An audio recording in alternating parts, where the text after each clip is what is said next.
Hi guys, my name is Dr. Sean Connolly, and in this video we're going to be discussing the topic of hypothesis testing. The material I'm using is taken from this book, College Statistics Made Easy by Dr. Sean Connolly, and it's available on Amazon.com. Okay. With respect to our cinema example, mu represents the average amount spent by cinema goers, remember it, and the null and alternative hypotheses are stated as H0 mu is equal to 200, H1 mu is greater than 200. We did that in the previous section. The researcher must decide which of these statements to accept/reject. One of these statements will be accepted as true and the other rejected as false. If the researcher believes that the null hypothesis is true, then he will accept the null hypothesis. That's obvious. If the researcher believes that the null hypothesis is false, then he will reject the null hypothesis. Yeah, I agree with that. Now, H0, recall, represents the null hypothesis. Thus, we may rephrase the previous statements. See these statements up here? Let's rephrase them. Now remember, H0 represents the null hypothesis. If the researcher believes that H0 is true, then he will accept H0. Now don't let that be difficult. Look, come up here. If the researcher believes that the null hypothesis is true, but the null hypothesis, remember, is represented by the symbol H0. So all we did was replace the words the null hypothesis by H0. So if the researcher believes that H0 is true, then he will accept H0. If the researcher believes that H0 is false, then he will reject H0. Rather obvious again. In short, the researcher will make the decision to either accept H0 or reject H0. Now I know some statisticians looking at this won't be comfortable with the term accept H0, but we'll discuss that later in the video. Well, hopefully if we have time. Let's investigate the implications of such a decision in the following two cases. Okay, check it out. Case 1. Suppose, unknown to the researcher, H0 is true. Now, so in your own mind, suppose you know that H0 is true, okay? If the researcher accepts H0, then a good decision is made as H0 is true. If the researcher rejects H0, then a bad decision is made as H0 is true. An error is committed. This error is given a special name, i.e. type 1 error. Now let's look at a different case. Suppose, unknown to the researcher, that H0 is false. All right, so for this discussion, we know H0 is false. If the researcher accepts H0, then a bad decision is made as H0 is false. An error is committed. This error is given a special name also, i.e. type 2 error. If the researcher rejects H0, then a good decision is made, because remember, H0 is false. So we've got two cases, case 1, case 2. Let's go down to here. Oh, a table, I like tables. They make information easy. It makes it easy to see the information. Thus, the researcher can make two types of error. And these are shown again in the table below. Let's interpret this table. Okay. At the start of every hypothesis test, either H0 is true or H0 is false. At the start of every test. Okay, I know that. We refer to these two conditions as true states of nature. See table below? Okay, I'll come down to this table. Oh, look at this, true states of nature. So do you know at the start of every hypothesis test, H0 will be true or H0 will be false. Okay, I got that. The researcher makes the decision to either accept H0 or reject H0. See table below. The researcher, of course, being you. And check it out. Researcher decides to accept H0. Researcher decides to reject H0. Oh yeah, I got that. Now, in actual fact, the explanations are given down below. Okay. Well, no, actually, let's have a quick peek at this table. True states of nature. All right. Researcher decides to accept H0. Now watch. Researcher decides to accept H0 when H0 is true. Well, yeah, no error is committed. Now, look at this scenario. H0 is false. This is the true state of nature. H0 is false. Researcher decides to accept H0 when H0 is false. Oh, that's bad. You've made an error. And if you might recall, if we go back up, that's termed a type 2 error. Same thing kicks in down here. H0 is true, but the researcher decides to reject H0. Bad. You've committed an error. As above, we call that type 1 error. And look at this case. Here, we're in this box here. Researcher decides to reject H0 when H0 is false. Hey, yeah, good decision, no error. All right, pronunciation. Reject H0 when H0 is true is used to pronounce reject H0 when H0 is true.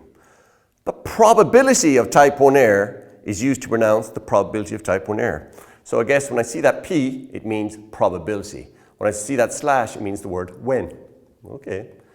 Let's examine this table more closely. Let's first discuss type 1 error. Come up to here, type 1 error.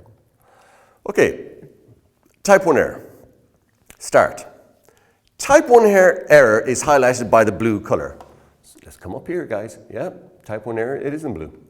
Look at the table now to verify this occurs when the researcher decides to reject H0, when in fact H0 is true. Let's check it out. The researcher decides to reject H0 when in actual fact H0 is true. Oh yeah, it is. That matches up, okay. Now here's another step. Type 1 error equals reject H0 when H0 is true. Well, guys, we just got that from up here. Type 1 error is reject H0 when H0 is true. Yeah, okay, I got that. We use the symbol slash to denote the word when. Well, okay. So type 1 error equals reject H0 when H0 is true. Bit of symbolism there. No, that's error. We don't like error, remember. The smaller the chances of this error occurring, the better. Well, that's obvious. The smaller, oh sorry, let's read that again.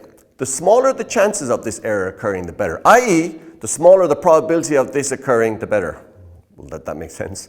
The probability of type 1 error is denoted by the probability of type 1 error. We mentioned that earlier. Remember, P stands for probability. Or more simply, by the letter alpha, Greek letter alpha. So here's a nice bit of notation for you people.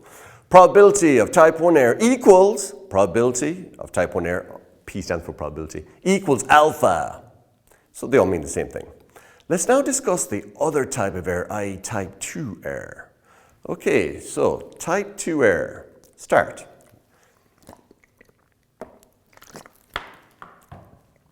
Type 2 error is highlighted by the pink color. Check it out, people. Let's scroll up. Type 2 error is highlighted by the pink color. Oh yeah, sure is. Look at the table now to verify this occurs when the researcher decides to accept H0 when in fact H0 is false. The researcher decides to accept H0 when in actual fact H0 is false. Oh yeah, that is correct, yeah. Okay. Now, let's go to the next step.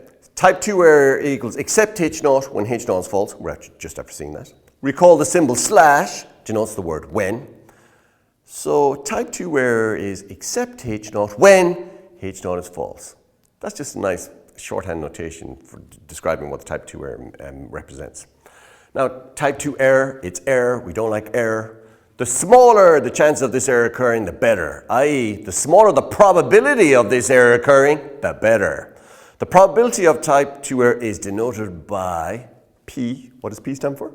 Probability of type 2 error, or more simply by the letter beta. Beta is a Greek letter. So guys, check it out. Probability of type 2 error equals P, type 2 error equals beta. Just symbolism, that's all. Okay, let's have a quick synopsis. In short, there are two types of error in every test, i.e. type 1 and type 2 errors. The smaller the chances of these errors occurring, the better. I.e., the smaller the values of alpha and beta, the better. You might recall alpha is the probability of type 1 error, beta is the probability of type 2 error. Now, most testing procedures develop a test based on controlling the probability of type 1 error, as it is considered the worst type of error. Typically, it is set at some small value, such as 0.01, 0.05, 0.1. So there are two types of error. Do you know when you conduct a hypothesis test, right?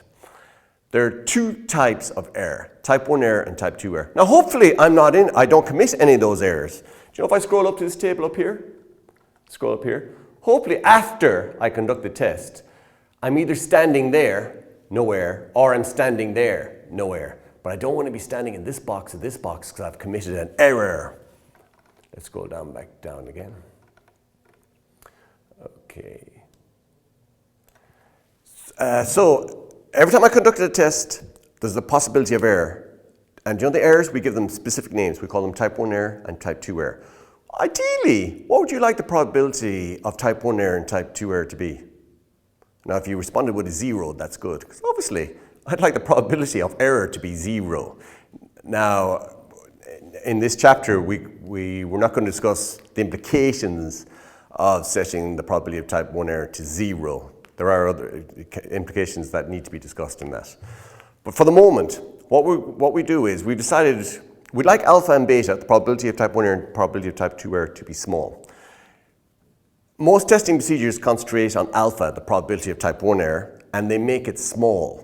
The definition of small is they set alpha, probability of type 1 error, equal to 0.01, 0.05, or 0.1. Now guys, what have we done to this stage? Not a lot actually. What we've done is we've described a problem about the cinema goers example, right? We want to conduct a test of hypotheses. We've written the question down using symbols. Remember, you might recall we had H0 and H1. We just stated the problem. That's all. We just stated the problem. Then we discussed something called type 1 and type 2 errors, saying that, once you've conducted your test, Sean, hopefully you haven't committed a type 1 error or type 2 error. But we haven't actually conducted the test itself, or we haven't looked at the logic underlying the test. So let's do that in this next section.